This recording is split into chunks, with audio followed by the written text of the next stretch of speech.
प्यारे बच्चों, आप सभी का बहुत बहुत स्वागत है आपके अपने खूबसूरत से चैनल SCA साजापुर में। मैं विजय कुमार आपको क्लास 9th और 10th का मैथ्स पढ़ाऊंगा और इस चैनल के माध्यम से आप घर बैठे ऑनलाइन एप्लीकेशन के माध्यम से अपनी पढ़ाई पूरी कर सकते हैं। Class 9, 10, 11, 12 maths, physics, chemistry, biology सारे वीडियो, सारी क्लासेस आपको इस पर उपलब्ध रहेगी। आज अपन पढ़ने वाले हैं कक्षा 10वीं हिंदी माध्यम अध्याय नंबर 1, जिसका नाम है वास्तविक संख्याएं। तो सभी तैयार हो जाइए, अपना पेन, कॉपी और अपनी बुक लेके बैठ जाइए। मोबाइल स्क्रीन अपनी चालू कर लीजिए, लैपटॉप है तो लैपटॉप चालू कर लीजिए और आइए इस ज्ञान की गंगा में डुबकी लगाते हैं। तो देखिए, आज अपन स्टार्ट करेंगे हिंदी माध्यम का कक्षा गणित का, कक्षा 10वीं का गणित, जिसमें अपन पढ़ने वाले हैं वास्तविक संख्याएं क्या होती है। तो वास्तविक संख्याएं पढ़ने से पहले अपन पढ़ते हैं कि संख्याएं क्या होती है, संख्याएं कितने प्रकार की होती है। संख्याओं के परिवार के बारे में अपन पढ़ने वाले हैं यहाँ पर कि संख्याएं यहाँ पर कितने प्रकार की होती है। ठीक है, बड़े ध्यान से, बड़े आराम से समझना, कोई जल्दबाजी नहीं है। वीडियो को बड़े ध्यान से, मोबाइल को, अपनी स्क्रीन को, मोबाइल स्क्रीन को बड़े ध्यान से देखना। संख्याएं मुख्यतः दो प्रकार की होती है। एक होती है वास्तविक संख्याएं, एक होती है काल्पनिक संख्याएं। देखो, वास्तविक और काल्पनिक शब्दों का मतलब समझे पहले क्या होता है। वास्तव अपन बोलते हैं ना कि ऐसा वास्तव में हो रहा है, और एक होता है जिसकी अपन कल्पना करते हैं। अब वास्तव में मतलब क्या कि जैसे मैं पढ़ा रहा हूं तो ये वास्तविक है, आप पढ़ रहे हो ये वास्तविक है। कल्पना, कल्पना कल अपन शायद दूसरा अध्याय पढ़ने वाले हैं, ऐसी कल्पना कर रहे हैं। जरूरी नहीं कि अपन कल दूसरा अध्याय पढ़ेंगे, और दूसरा टॉपिक भी पढ़ सकते हैं। तो ये कल्पना की जाती है। तो हमारा जो जीवन है, ये जीवन भी दो तरीके से चलता है, एक वास्तविक घटनाओं पे और एक काल्पनिक घटनाओं पे। तो वास्तविक घटनाओं पे और काल्पनिक घटनाएं से मतलब, चलो एक उदाहरण देता हूं मैं आपको। एक बार क्या होता है, एक बच्चा मेरे पास दौड़ा हुआ आता है, बड़ा हांफता हुआ आया और बोला, सर मेरा 5 लाख रुपए का नुकसान हो गया। अरे, सब अचंभित हो गए, चौंकने लग गए। अरे भैया, 5 लाख रुपए का नुकसान? बोले कैसे हुआ भैया, बता फटाफट क्या हुआ। तो वो लड़का बोलता है कि सर, मैं रात को सो रहा था और मेरे को एक अच्छा सा सपना आया। सपने में मेरे को एक 5 लाख रुपए का बैग मिला, जिसमें 5 लाख रुपए थे, और मैं उसको उठाने ही वाला था, इतने में मेरी मम्मी ने मेरे को जगा दिया। तो सारी क्लास हंसने लग गई। तो ये एक कल्पना करी उसने, पर उसका जो इफेक्ट है, उसका प्रभाव है, वो उसके वास्तविक जीवन पर पड़ा, है ना। तो ये वास्तविक और काल्पनिक चीजें होती रहती है जीवन में। जैसे अपन किसी हट्टे कट्टे लड़के ने अपने को ठोक दिया। अब अपन तो दुबले पतले, पर घर आए और अपन ने एक अच्छा सा सपना देखा रात को कि अपन ने उस लड़के को खूब ठोका, इधर मारा ने, इधर मारा ने, इधर मारा। ये अपन ने कल्पना करी है, ये केवल अपन ने कल्पना करी है। वास्तव में तो उसने अपने को टीच दिया, साधारण भाषा में कह जाए तो टीच दिया उसने अपने को। ठीक है, तो अपन अभी गणित पढ़ने वाले हैं, तो गणित में अपन संख्याओं के बारे में पढ़ेंगे। एक वास्तविक संख्या होती है और एक काल्पनिक संख्या होती है। देखो, थोड़ा सा अंग्रेजी इंग्लिश वर्ड भी आपको याद रखना है। वास्तविक संख्याएं यानी कि रियल नंबर, वास्तविक संख्या मतलब कि रियल नंबर। काल्पनिक मतलब imaginary number, imaginary number. Real, ओहो ऐसा रियल में होता है क्या? बोले हाँ। तो रियल मतलब वास्तविक, काल्पनिक जिसकी अपन कल्पना करते हैं। तो इमेजिनरी जो संख्या होती है, इमेजिनरी जो काल्पनिक संख्या जो होती है वो कैसी होती है? तो उदाहरण के लिए मैं थोड़ा सा एक समीकरण आपके सामने लिखता हूं। मान लो आपके पास लिखा है एक्स स्क्वायर प्लस 4 बराबर 0, सॉरी, एक्स की घात 2 प्लस 4 बराबर 0। तो एक्स की घात 2 में प्लस के 4 को जब उधर ले जाऊंगा तो माइनस का 4 हो जाएगा, है ना। ये फंडा आपको याद होना चाहिए। प्लस की संख्या बराबर के उधर जाती है तो माइनस की होती है, और माइनस की संख्या बराबर के उधर जाती है तो प्लस की हो जाती है। ठीक है, और भी अपन जब और पढ़ते जाएंगे तो और मैं आपको सिखाता जाऊंगा, आप सीखते जाना बड़े आराम से। फिर यहां से घात 2 हटेगी तो यहां लग जाएगा वर्गमूल के अंदर, रूट के अंदर माइनस का 4, रूट के अंदर माइनस का 4। पर गणित ये बोलता है कि रूट के अंदर कभी भी माइनस वाली संख्या नहीं आ सकती। तो फिर इसको कैसे लिखेंगे? इसको अपन ऐसे लिख सकते हैं, रूट के अंदर -1 अलग कर दो और गुणित रूट 4 अलग कर दो। ठीक है, अब रूट 4 को तो हम लिख सकते हैं 2 गुणित 2, तो 2 का जोड़ा बन के रूट से बाहर आ गया। और ये जो -√1 है इसको हम लिख देंगे आई, आई मतलब इमेजिनरी नंबर, है ना, काल्पनिक नंबर बन गया ये। 2i जो बन गया, 2i ये काल्पनिक नंबर बन गया।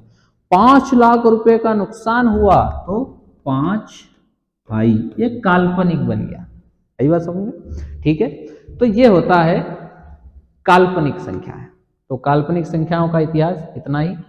वास्तविक संख्याएं क्या होती है? देखो, एक संख्या आती है यहाँ पे सम्मिश्र संख्या। ये सम्मिश्र संख्या क्या है? सम्मिश्र संख्या जो होती है ये वास्तविक संख्या और काल्पनिक संख्याओं को मिलाने पर बनती है। जब आप बड़ी क्लास में जाओगे, अगली क्लास में जाओगे, जब आपने गणित विषय आप जब लोगे पढ़ोगे, तब 10वीं पास करके, तो आप एक गणित में एक पूरा अध्याय पढ़ोगे सम्मिश्र संख्या के बारे में। ठीक है, तो सम्मिश्र संख्या अभी अपन यहाँ पढ़ने वाले नहीं है, केवल इसका एक आपको याद होना चाहिए कि ये सम्मिश्र संख्या वास्तविक और काल्पनिक संख्याओं से मिलकर बनती है। ठीक है, अब वास्तविक संख्या यानी कि रियल नंबर जो वास्तव में होता है। अब ये वास्तविक संख्या जो होती है ये 2 प्रकार की होती है बेटा। कितने प्रकार की? 2 प्रकार की।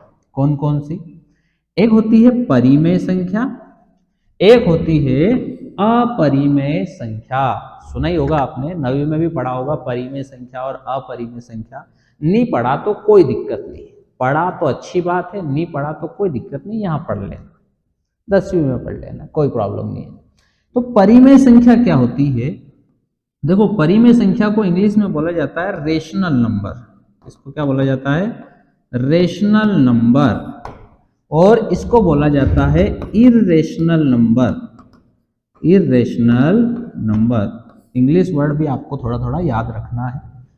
ठीक है, नहीं भी रखोगे तो कोई दिक्कत नहीं, हिंदी तो याद रखना ही है, पर रखोगे तो बहुत अच्छी बात है। परिमेय संख्या मतलब रेशनल नंबर। परिमेय संख्या होती क्या है? परिमेय संख्या की क्या परिभाषा है? परिमेय संख्या वे होती है जिनको आप P/Q के रूप में लिख सकते हो। ये क्या चीज हुई भैया? आपने भिन्न पढ़ा होगा, भिन्न तो देखा ही होगा, फ्रैक्शन, बटे वाली संख्या।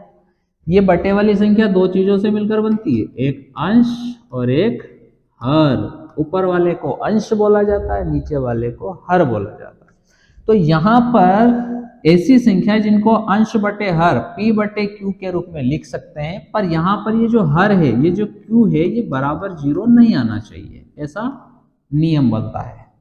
नियम में ऐसा बताया गया कि Q बराबर 0 नहीं होना चाहिए, अर्थात ये जो हर है ये 0 के बराबर नहीं आना चाहिए। वो इसलिए कि एक, मान लो यहाँ पे अंश आ गया 1 और उसके बटे में अगर आपने लिख दिया 0 तो इसका मान जो होता है वो इन्फिनिटी, अनंत तक होता है। ठीक है, तो ये अभी अपने को इसके बारे में कुछ ज्यादा कुछ डिस्कस नहीं करना है। तो परिमेय संख्या जो होती है, परिमेय संख्या ऐसी संख्या जिनको P/Q के रूप में लिख सकते हैं। एक और परिभाषा अगर अपन देखें तो आपने कक्षा 9वीं में एक पढ़ा होगा संख्या रेखा के बारे में। क्या पढ़ा होगा? संख्या रेखा। क्या होती है संख्या रेखा?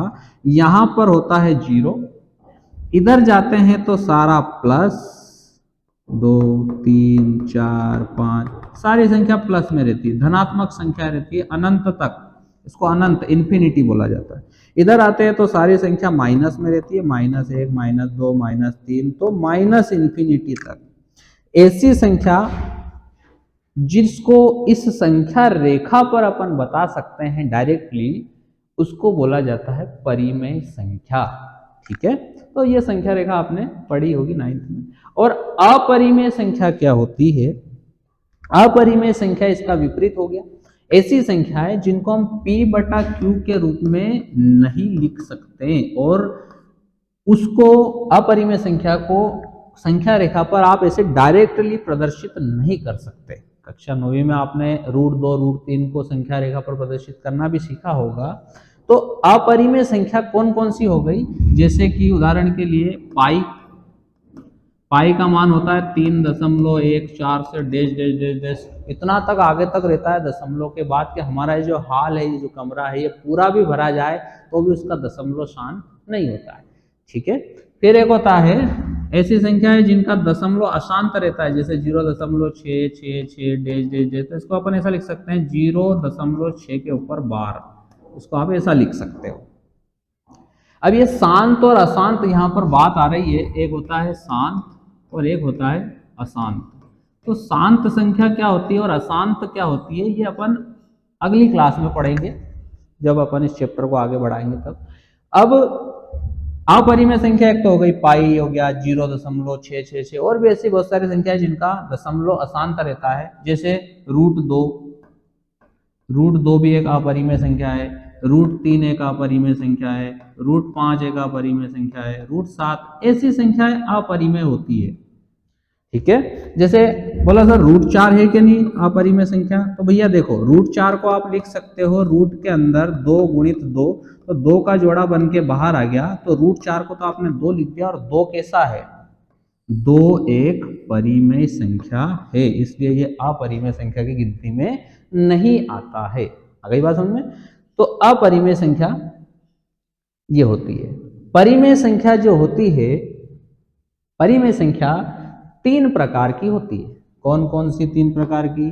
देखो, परिमेय संख्या 3 प्रकार की, एक होती है पूर्ण संख्या, एक होती है पूर्णांक, एक होती है प्राकृत संख्या। याद रहेगा, पूर्ण संख्या, पूर्णांक और प्राकृत संख्या। थोड़ा सा इसका अंग्रेजी इंग्लिश वर्ड भी मैं आपको बता देता हूं। पूर्ण संख्या मतलब कि होल नंबर, पूर्णांक मतलब इंटीजर, प्राकृत संख्या मतलब कि नेचुरल नंबर, नेचुरल नंबर। ठीक है, तो देखो परिमेय संख्या 3 प्रकार की, पूर्ण संख्या, पूर्णांक और प्राकृत संख्या। ठीक है, अब प्राकृत संख्या जो होती है, सबसे पहले अपन पढ़ेंगे प्राकृत संख्या के बारे में। प्राकृत संख्या क्या होती है? बोले सर जो प्रकृति ने हमको दी है, ऐसा क्या? नहीं, ऐसा नहीं बता सकते कि प्रकृति ने दी है। प्राकृत संख्या वे होती है, इनको इंग्लिश में काउंटिंग नंबर बोला जाता है। काउंटिंग नंबर, काउंट मतलब तो समझते होंगे ना, इतनी तो अंग्रेजी थोड़ी बहुत तो अपने को आती है भैया, हिंदी मीडियम के तो क्या हुआ, इंग्लिश तो थोड़ी बहुत हमारी भी अच्छी रहती है। काउंटिंग नंबर मतलब जहां से अपन गिनना स्टार्ट करते हैं। जैसे मैंने बोला कि चलो भैया इस क्लास में कितने बच्चे हैं, गिनो। 1 2 3 4 5 6 7 8, कहां से स्टार्ट करा आपने? 1 से। तो प्राकृत संख्या हमेशा 1 से स्टार्ट होती है, 1 2 3 4 5 6 तो ऐसी संख्याएं जो 1 से चालू होती है, जिनको 1 से प्रारंभ किया जाता है, वो सारी प्राकृत संख्याएं कहलाती है। समझ में आया? क्लियर है? इसके बाद में होल नंबर, इसके बाद में क्या आता है? होल नंबर क्या होता है? देखो होल नंबर क्या होता है, प्राकृत संख्या 1 से स्टार्ट होती है, होल नंबर 0 से, यानी कि पूर्ण संख्या 0 से, 1 0 1 2 3 4 5 6 तो ऐसी संख्याएं जो 0 से स्टार्ट होती है वो पूर्ण संख्या कहलाती है। याद रखने की टेक्निक मैं आपको बताता हूं, आपने इंग्लिश वर्ड तो याद कर लिया होगा इसका, होल नंबर। होल नंबर में यहां पर देखो ओ आ रहा है, ओ का मतलब आप समझ लो कि 0 आ रहा है, तो जो 0 से स्टार्ट हो रही है वो होल नंबर। होल नंबर मतलब कि पूर्ण संख्याएं। क्लियर है, समझ में आ रहा है? ठीक है, एक बार और देख लेते हैं, थोड़ा सा धीरे धीरे समझना, आराम से समझना। संख्याओं के बारे में अपन पढ़ रहे हैं, संख्याओं का परिवार अपन एक तरह से कह सकते हैं इसको, संख्याओं का परिवार अपन पढ़ने वाले हैं। संख्याएं दो प्रकार की होती है, वास्तविक और काल्पनिक। वास्तविक और काल्पनिक मिलकर सम्मिश्र संख्या बनाती है। वास्तविक संख्याएं दो प्रकार की होती है, एक होती है परिमेय संख्या, एक होती है अपरिमेय संख्या। परिमेय संख्या तीन प्रकार की होती है, पूर्ण संख्या, पूर्णांक, प्राकृत। प्राकृत के बारे में आपने अभी पढ़ लिया, जो संख्या एक से चालू होती है वो 1 2 3 4 5 6 7 अनंत तक, वो प्राकृत संख्या कहलाती है। पूर्ण संख्या जो जीरो से स्टार्ट होती है, 0 1 2 3 4 5 6 7 8 9 10 अनंत तक, ये पूर्ण संख्या है। अब ये जो पूर्णांक जो होता है, ये मैं इसको बताता हूं कि ये पूर्णांक जो है ये पूर्ण और प्राकृत का मिक्सचर कह सकते हैं, इसको मिक्सचर कह सकते हैं। इसके अंदर क्या आ सकता है, इसके अंदर जीरो भी आ गया, 1 2 -1 -2 बटे वाली संख्या भी आ गई इसके अंदर, है ना, बटे वाली संख्या, ये सारी संख्या क्या कहलाती है, पूर्णांक कहलाती है। आ गई बात समझ में? ठीक है, तो अभी तक अपन ने देखा कि परिमेय संख्या तीन प्रकार की, पूर्ण संख्या, पूर्णांक और प्राकृत संख्या। ठीक है, अब अपन देखेंगे प्राकृत संख्या कितने प्रकार की होती है ना। सर आप तो बताए जा रहे हो, तो क्या करें भैया, ये तो एक परिवार हो गया ना। अपन बोलते ना अपने घर में, बोले आपका परिवार कहाँ से स्टार्ट हो, बोले हमारे परदाता का नाम ये था, फिर हमारे दादाजी का नाम आया, फिर हमारे दादाजी के ये इतने लड़के हुए, इन लड़कों के फलाने लड़के का ये लड़का है, फलाने का ये है, छोटे का ये है, बड़े भाई का ये, फिर हम भाई बहन, ऐसे करके ये पूरा एक परिवार है ये संख्याओं का। ठीक है, तो बड़े आराम से समझना। प्राकृत संख्या दो प्रकार की होती है, एक होती है अभाज्य संख्या, एक होती है भाज्य संख्या। अभाज्य संख्या, भाज्य संख्या आपने बचपन में भी पढ़ी होगी, आपको सिखाया गया होगा कि अभाज्य संख्या वे होती है जिनमें किसी भी संख्या का भाग नहीं जाता है, ऐसा सिखाया आपको बचपन में। भाज्य संख्या वे होती है जिनमें किसी भी संख्या का भाग जा सकता है, ये आपने पढ़ा होगा। ठीक है, तो देखो अभाज्य संख्या, अपन यहाँ से थोड़ा सा इसको डीपली पढ़ते हैं गहराई में, कि अभाज्य संख्या जो होती है वो क्या होती है, ऐसी संख्या जिसमें एक का भाग चला जाए और खुद उसी स्वयं उसी संख्या का भाग चला जाए, स्वयं का ही भाग जिसके अंदर जाए और एक का ही भाग उसके अंदर जाए, वो संख्या अभाज्य संख्या कहलाती है। फिर भाज्य संख्या की क्या परिभाषा हो गई, तो भाज्य संख्या वे होती है जिसके अंदर एक का तो भाग जाएगा ही जाएगा, स्वयं का भी भाग जाएगा और किसी तीसरी संख्या का भी भाग इसके अंदर चला जाए, वो भाज्य संख्या कहलाती है। आपने पढ़ा होगा ना, आपने देखा होगा कि दो तरह के व्यक्ति होते हैं, एक सिंपल साधारण व्यक्ति होता है बेचारा, और एक होता है थोड़ा दादा व्यक्ति, है ना। आप गांव से बिलोंग करते होंगे या शहर से बिलोंग करते होंगे, तो आपने भी गांव में भी शहर में भी देखे होंगे कि एक सज्जन व्यक्ति रहता है और एक ऐसा व्यक्ति रहता है जो दूसरों को उंगली करता रहता है हमेशा। तो अभाज्य संख्या जो होती है, अभाज्य मतलब दादा व्यक्ति हो गया, ये कौन हो गया, ये दादा। बोले अपन किसी से नहीं डरेगा, अपन केवल अपने दोस्त एक से डरेंगे और खुद से डरेंगे, बस अपन और किसी से नहीं डरते। ने भाज्य संख्या बेचारा, भाज्य क्या हो गया, सिंपल, बोले हो दादा क्या हाल चाल है, बढ़िया, आओ आप भी आओ, अरे आप भी आओ। तो इसका बड़ा बहुत शांत स्वभाव का व्यक्ति है ये। ठीक है ना, तो ये अभाज्य हो गया और ये भाज्य हो गया। आई बात समझ में? ठीक है, तो यहां से हमने संख्याओं के बारे में पढ़ा, संख्याएं इतने प्रकार की होती है। ठीक है, उम्मीद करता हूं आपको वीडियो अच्छा लगा, और अगली क्लास में अपन पढ़ेंगे यूक्लिड विभाजन प्रमेय का। ठीक है, इसके अंदर हम पढ़ेंगे HCF और एलसीएम निकालना। HCF और एलसीएम आपने बचपन में भी देखा होगा, बचपन में मतलब ऐसा नहीं कि आपने 3 साल की उम्र में देखा होगा, जब आप छोटी क्लास में जब थे, 6ठी 7वीं 8वीं, तब भी आपको HCF एलसीएम सिखाया गया होगा। ठीक है, यहाँ भी अपन HCF और एलसीएम सीखेंगे, बड़े आराम से सीखेंगे, और इस पूरे को आप नोट कर लीजिए, वीडियो को पुश करिए, नोट करिए, और इसी तरह हमारे साथ जुड़े रहने के लिए आप आपके प्ले स्टोर पे जाइए और SCA शाजापुर एक एप्लीकेशन है हमारी, उस पर आप उस एप्लीकेशन को डाउनलोड कीजिए। इस एप्लीकेशन के माध्यम से आप घर बैठे ऑनलाइन पढ़ाई कर सकते हैं, हमारे कोर्स को परचेस कर सकते हैं, रोज रेगुलर लाइव क्लास आप ज्वाइन कर सकते हैं। हिंदी मीडियम और इंग्लिश मीडियम दोनों के लिए क्लासेस उपलब्ध है। कक्षा 9वीं 10वीं 11वीं 12वीं से सारी 9वीं 10वीं 11वीं 12वीं मैथ्स फिजिक्स केमिस्ट्री बायोलॉजी सारी क्लासेस इसके एप्लीकेशन पर उपलब्ध है। ठीक है, और आशा करता हूँ आज का वीडियो आपको अच्छा लगा। थैंक यू, बहुत बहुत धन्यवाद।